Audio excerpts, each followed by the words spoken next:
Hi friend, आज बनवणार आहोत आपण पत्ता कोबीचे पराठे। चला कसे बनवायचे बघू। कोबी आपण छान असा बारीक चिरून किंवा बारीक करून घेऊ।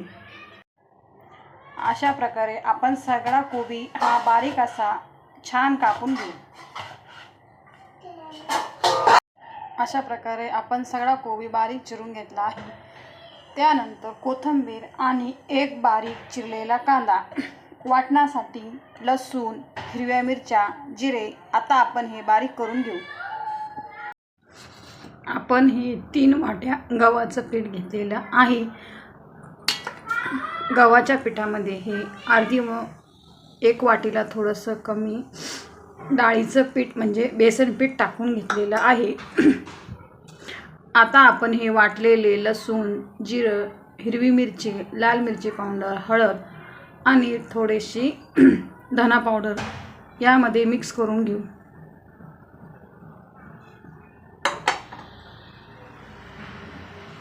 हे आपण जिरे हाताने असे क्रश करून ओवा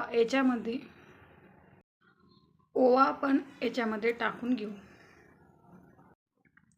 हे आपल्या चवीनुसार मीठ टाकून घ्या। आपण छान असं पीठ मळून घेतलेलं आहे। आता 10-15 मिनिटांसाठी हे पीठ आपण भिजण्यासाठी ठेवून देऊ।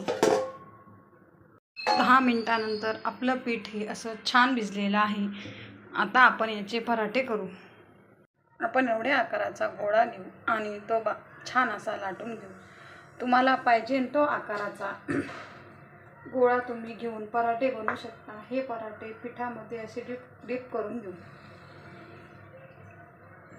हाताच्या साहाय्याने अशा प्रकारे आपण हा पराठा लाटून घेतलेला आहे। आता आपण हा शेकून घेऊ।